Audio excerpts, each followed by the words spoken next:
when I received Greg's call from U.S. Water Polo telling me of my selection for this year's Hall of Fame induction, I was totally surprised.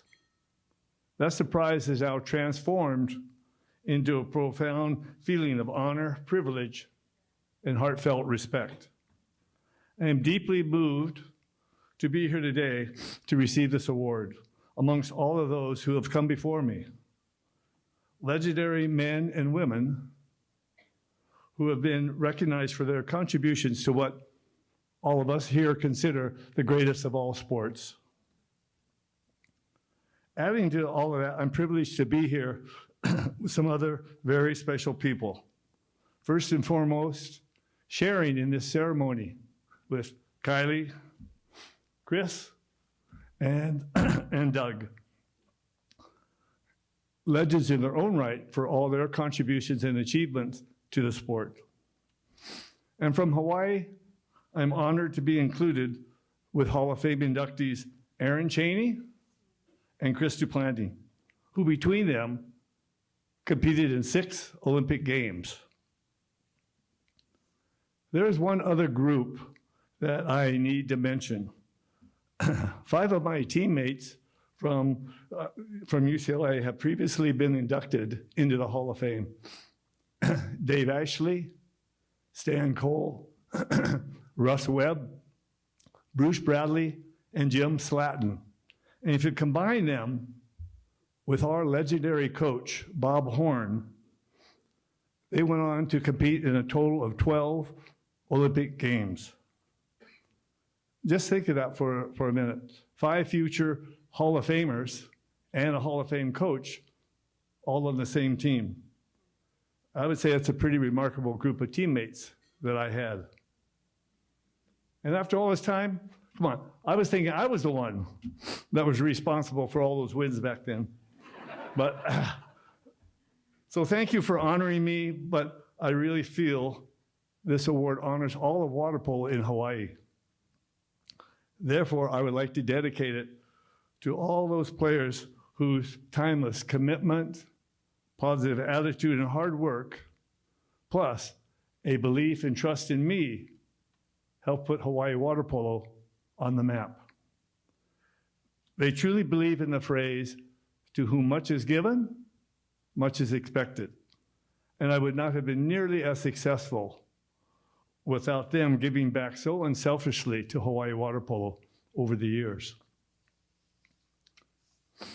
I first came to Hawaii in the early 70s when a very dear friend of mine, and a very dear friend to many of you who I know you knew him and loved him very much and have great memories of him, Dante Dedamonte, was doing some summer coaching in Hawaii and asked if I would be a referee at a tournament he was running. I jumped at the chance of getting out of smoggy and gridlocked LA for a few days. And I hadn't officially refereed any tournaments or games, but back then, being young and considering myself an expert in just about everything, I figured, how hard can this refereeing thing be? And after all of us coaches, we know more about the game than any referees do, right? So after my brief but less than stellar referee performance, the tournament concluded, and that short visit convinced me Hawaii was a place to be. So I went back to LA, I packed up my meager belongings, and I headed off without any job prospects at all for a new adventure in paradise. After a few part-time jobs, a teaching and coaching job did finally open up at Punahou School. So I coached the boys of varsity programs at Punahou for 45 years. And then in the mid-90s, my coaching life had a wonderful change. Introduction of girls water polo in 1997. And now 27 years later, I'm still enjoying them each and every day. I think I can honestly say that I've had the best of 2 coaching worlds. Crazy, impulsive, and very unpredictable boys for part of the year, many of whom are sitting right there. And then warm, caring, thoughtful girls for the other half of the year. And I'm really happy to see five of my former teammates from my very first team I ever coached at Punahou are here today. And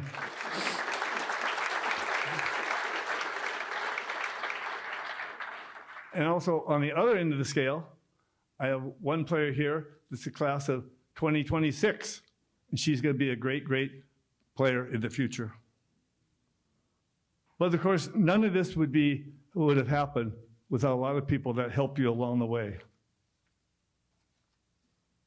No one achieves success in isolation. And I had countless people help me along the way. And time doesn't really permit me to name them all, but I would be remiss if I didn't mention a few of my early coaching heroes who really taught me many important coaching lessons and a lot of coaching values. First, from Ed Newland, I learned the value of work ethic.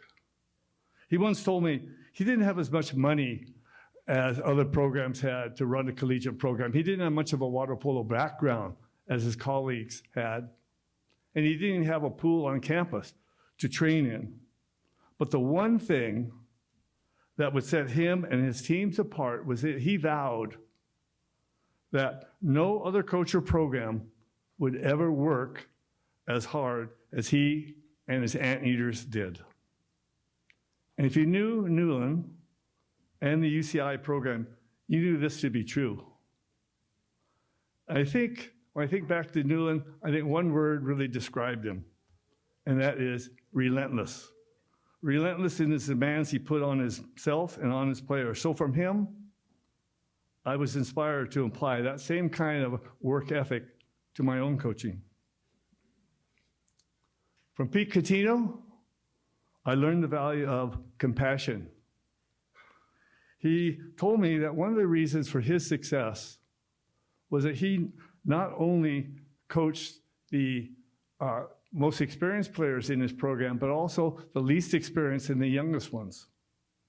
This, he told me, kept him grounded and humble in being a true teacher of the sport and not just a coach.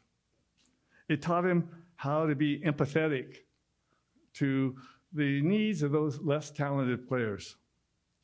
He encouraged me to adopt this kind of philosophy to my own coaching, striving to coach with compassion, striving to be a teacher for all my players, as like he had been for so many of his players at Cal.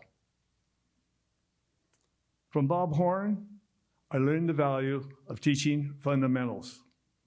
I learned countless coaching lessons from him over the years, but there's a simple one that I truly believe is of the utmost importance to success in coaching. And it's the one I still hold dear to my heart, and it's that the most successful teams are the ones that consistently display the very best in terms of fundamentals. I can still hear his voice in my head, pick up the ball from underneath, never be vertical when you play defense, head on a swivel, and so on and so on. The list goes on and on. And even to this day, all these years later, I'm still teaching many of the basic fundamentals that I learned from Bob about 100 years ago at UCLA. And there is one other person that probably influenced my overall coaching the most and a good part of my life. That would be the legendary basketball coach, John Wooden, winning an unthinkable 10 out of 12 NCAA championships and having an incredible 88-game winning streak at one point along the way. While he's frequently regarded as the greatest collegiate coach in any sport of all time, it was his inspirational and moral and personal set of values that governed his life and defined him as the person he truly was. These greatly influence who I am, both as a coach and as a person. And to this day, all these years later, I still consider myself an official John Wooden disciple. One of the many pieces of wisdom he shared with me was the value of a group truly working together for a common cause. And it still inspires me today. And he said, if you want to go fast, go alone. But if you want to go far, go with others. So in conclusion, I'd like to express my heartfelt appreciation and gratitude to some special people. To my family that are here, for all their love and support throughout the years.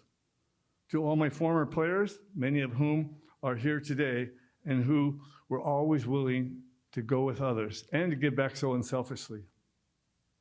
I'm honored beyond words to be included in this induction by the United States Hall of Fame.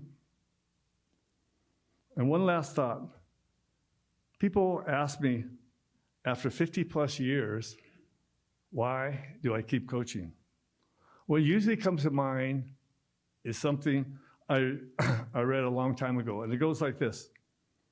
When our memories outweigh our dreams, it is then we become old.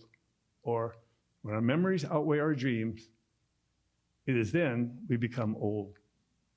So I'm always asking myself, who wants to become old? Coaching keeps me dreaming. And for everyone that's here today, please keep dreaming. Thank you very much.